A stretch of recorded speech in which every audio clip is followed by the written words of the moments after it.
Welcome to the Guide to Thrifting, Berks County Edition. This is only part one. This covers 2 Goodwills and 4 thrift stores, and you're going to see in part 2 that there's a bunch more. Berks has a lot to offer. So our first stop is a Goodwill in Shillington. I went with my wife, who rarely goes thrifting with me. She doesn't have the patience. This Goodwill is larger than most. It actually used to be 2 separate stores, and you actually had to walk out of one to get to the other one, but they've since combined it. So it is bigger than most. It's got the usual clothes and shoes and things, which is not my focus. Um, in general, the prices are pretty good. This does not have a lot of items where you look at them and you say, what were they thinking of? Where'd they get this from? They're trying to sell this at an eBay price at a thrift store. I almost always find something here, and I've always been happy. Not that long ago, I found a Hulk Hogan plush doll. I paid $2, sold it for 65 or so. Like most Goodwills, it's sorted by color, and so I have some of my favorite aisles. The wood aisle is kind of fun. Um, the electronics and the grays and the blacks can be good. There's this neat kind of plaque, this heavyweight ceramic sailing ship right out of the 1960s or 70s that I thought was fantastic, though I passed on it. All sorts of books. They have all sorts of toys. You are going to see that they don't have a ton of toys at this moment. Generally, these shelves are even more full than this. And again, this is where I often find a lot of things. You'll see I look here at a Time Magazine game. Ended up passing on it. It wasn't worth enough to buy and then resell, but the price was, I think, $3, which is decent. There's also this marble roller coaster game, which again was it kind of looked unused or minimally used, but I ended up passing on it. I didn't think there was quite enough to make a lot of money on, but it was nice, and again, a reasonable price. You'll see there's a tennis racket here from Herman's, good old-fashioned wood one with a nice patch on it, but that was $7. I did pass on that one. That seemed a little bit high.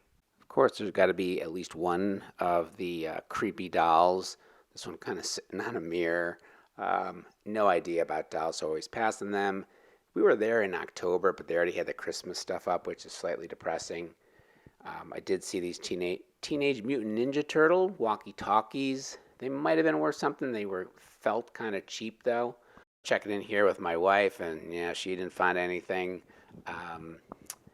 There was some old stuff here. So this was, again, a vintage case that you could put slides in. Pretty much unused. It just looked like it would take a while to sell and not be enough of a profit, so I passed on that. Some old computer stuff, which I always like because I'm a vintage computer collector. So they had this data transfer switch. They had this 5.25-inch case for the discs, which actually could be worth $20-25. I did pass on it, though. Some of the stuff you will find not great quality, like there's broken things. So you got to look at things carefully. They do have a glass case. Rarely is there stuff in there that I found that is worth it, and it's generally a small amount. But overall, good store, good selection, big selection, and a reasonable price for most things. Our next stop was the BK Trading Post, still in Shillington, about 5 minutes away. This is an interesting kind of place. See outside here, they have some used furniture. And again, this is an interesting mix. So, here's a lamp. And I don't know if this is new or old. It's $45. You see this old case that they have here for $25. So when you go inside, you're first met by a whole bunch of really new stuff, which is not at all interesting to me. Lots of furniture. You're going to see mattresses and things, and then suddenly there's a motorcycle. You go a little bit further, and here in this corner, you're going to see some definitely antique stuff, an old spinning wheel, an old wheelbarrow, some glassware Pepsi bottles and things like that. I should say that this is a large place. Again, probably a half to 3/4 is newer, brand new furniture, unused furniture, mattresses and things. So that's not exactly what we're talking about here, but it is large. And it's a real mishmash of things. You're going to see some rocking chairs, a wheelbarrow, a grill. One of them they're selling for $1,000. And then about 10 feet away from those are these, I think they must be old sewing tables, like industrial sewing tables or machines. And you got to wonder who is going to want these. They brought these in, and who's going to want these? But I'm sure they could be repurposed probably for cool purposes. They certainly have an interesting look to them. Bunch of uninteresting old used tools, some random sportswear, some helmets here and things of that sort. And they do have some older furniture, more antique-like. Some of it can be interesting. Some of it can be just, 20 years old and kind of really boring. They also have these old-looking metal signs, which are kind of funny, but definitely not antique. They have some stereo equipment, generally pretty limited. Compact disc players, $20 each.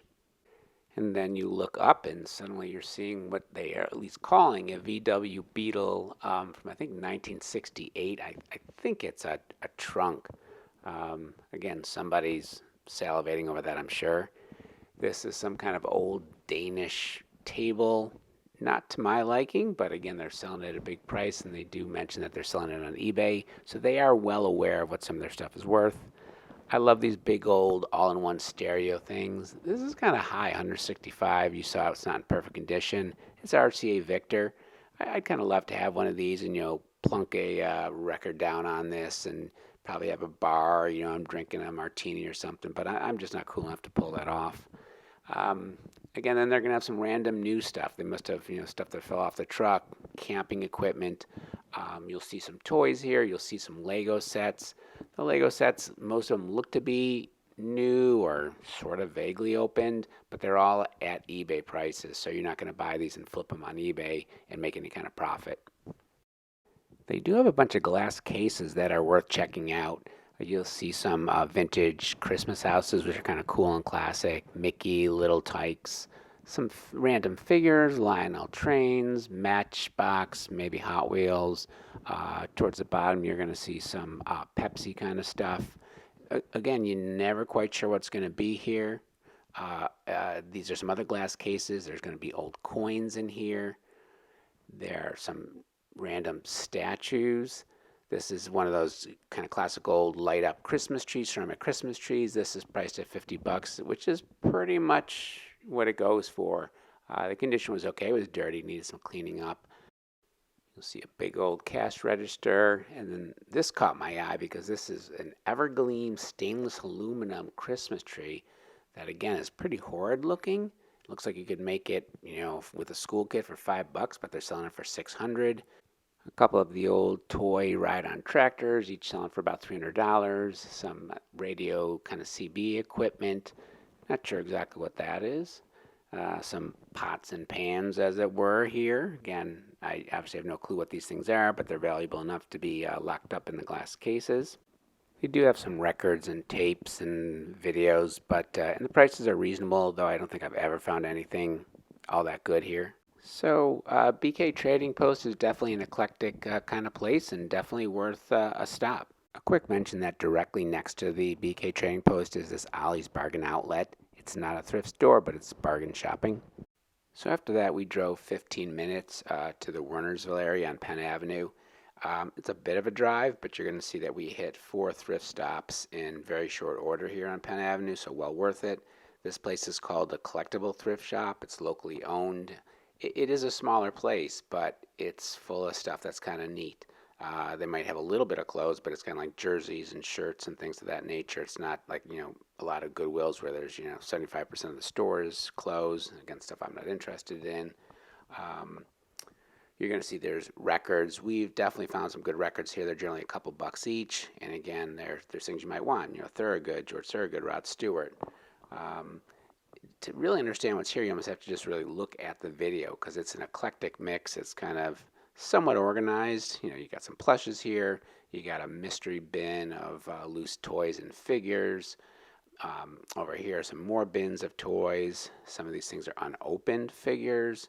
And again, you got to look up on the roof. There's posters and pictures, unopened Matchbox cars and other sorts of things. Back here, again, some cars, posters, like an Elvis thing, some glass bells. Again, you can't kind of predict what you're going to see here, which is part of what I like. You always feel like you're kind of on a treasure hunt here. Beer pulls, videos, DVDs, CDs. I find myself sometimes just burrowing through these boxes and bins. You look up here, you see a bunch of postcards, a lot of them related to the Reading, Pennsylvania area, which is, where basically Wernersville is. So, like, some nice local history. And then here's a bin of, old vintage baseball caps. So, great store, definitely worth a stop for sure. And again, the prices are really decent. The next thrift store was just literally 2 minutes down the road on 422. It's called Jubilee Ministries Thrift Store. It's definitely newer, I think in the past year or so. It's a pretty big place. And as you look in here and see around, there's again a lot of stuff. It is cleaner, better organized than most, I would say. They've definitely kind of gotten rid of any garbagey, broken kind of things. So it is nicer. It definitely is nicer. So probably the only issue I'm going to say is about prices. The prices are not cheap. You'll see that they got that rocking horse for 70, which isn't terrible. There's some glass cases, the typical kind of jewelry and stuff, which I don't look at. But here's some with, cameras. There's an Xbox, and you'll see that the Xbox here is listed for 75, which is pretty much, again, you could get a little bit more for it, but it's not like you're going to flip it and make a big profit. This is probably even a better example of like the high prices. So these are some cool McDonald's Garfield glasses, and again, they're neat. They're vintage. I forget what they are, 1980, 1978, something like that. But I mean, what would you guess? A buck, $2? Nope, $7 each. So that's almost high for eBay. I mean, it really is. I mean, just shipping and handling you save, sure, but so you see a whole bunch of cords and power strips there. Lot again, well organized things. There's a bunch of home goods, of course. Somehow every thrift store I saw that day had sewing machines, $30 for an old Singer. That might be worth it. The white, I have really no idea. They have, 8 tracks. They do have records. I don't know that I've ever found anything there that I actually thought was worth it. But again, they're smart, right? So here are these Sesame Street Funkin' Wagnall books. And again, $2 each. So, you put them all together, and $2 for one book isn't that much. But again, if you're trying to buy these as a series and flip them, you're going to have a tough time of it.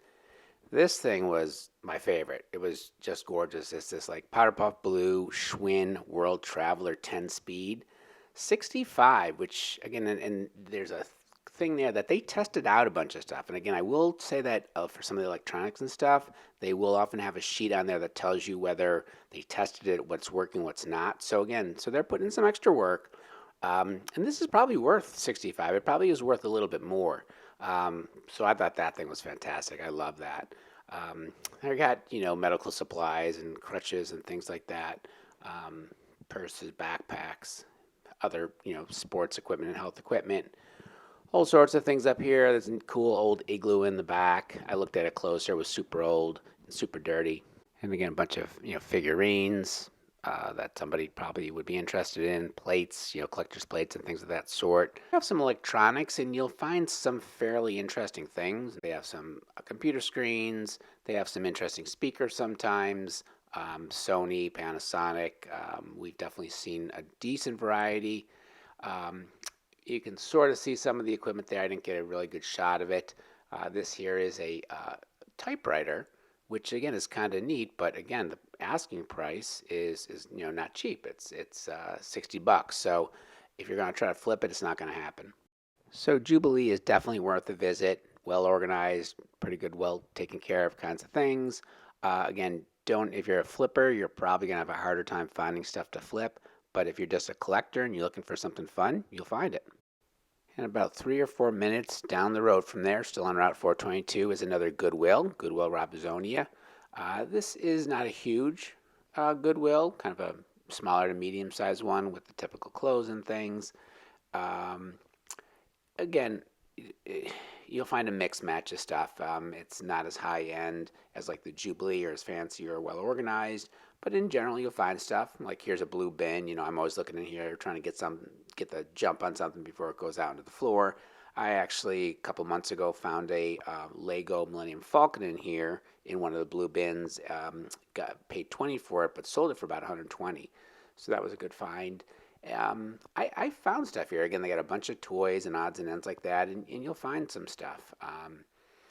Found a bag of hockey pucks commemorating different teams and things a while back. Dina Carter, Did I Shave My Legs for This? Records, albums. This is, Golden Age of Comedy. This is War of the Worlds. It's produced for an educational aid for drama students. So, that's kind of fun. Again, typical aisles with things by color, more or less, leapfrog things and other sorts of stuff. Seems like things run in pairs because here is a day for Garfield. It was hard to tell what this was. It was kind of something that you hung up. There were some lights in it. It was kind of all over the place. It could have been worth it. I ended up passing on it, but an interesting find. An IBM mug, $2, which you'd expect. Again, strange color for IBM. You kind of expect IBM big blue. You get some other typical home goods and sorts of things that you'd expect to see in any kind of thrift store. And they got a small glass case area. Again, I've almost never found anything there, but there's Xbox games and stuff. And again, a typical Goodwill, always worth a look, and you never know what you find. And then our last stop, 3 more minutes down Penn Avenue, was Thrifty Mike's. It was my first time being there. I think it's relatively new. Again, it's smaller. You're going to see that as I go in. It's not a huge place. It's a lot of kind of newer stuff. But then there's like this big table full of odds and ends, $1 each. You'll see. So that's about the whole store that you're seeing there, besides a little room off to the side with some clothes and things. There was a Lego space set that was it was opened, but it looked like none of the bags had been opened. A decent price, about 2/3 of what you could sell it for on eBay. So again, definitely worth going to. There's 4 stores on Penn Avenue within a 10-minute drive. And now for a bonus. This one is technically not in Berks County. It's just over the border in Adamstown. It's in a place that's called Stoutburg Village. It's made to look like an old, probably German town. And this place is easy to miss. If you don't see that flag, here's the sign. It's tiny. It's called Out of This World. And it's partially a store, again, a small little store, but just chock full of cool, older, vintage toys, games, a lot of robot-oriented stuff. And then, if you talk to the owner and you show some interest, he allowed us to see his museum about robots, which is it's fantastic. It's really great. I'm actually going to do a separate video because I don't want to give it short change. So look for a link to the video in the description below. It is a 20-minute drive from the last place, Thrifty Mike's, but if you have any interest in older vintage toys, games, and especially in robots, this is a place to go. Well worth it. Thanks for watching Guide to Thrifting, Berks County #1 edition. Be sure to look in the description for addresses and websites for each one of these thrift stores. Please consider subscribing and see my other guides to thrifting. I currently have one for the Lancaster Ephrata area and one for Harrisburg as well. I'm going to be doing another one for Berks County. So please subscribe, and comments and suggestions are appreciated.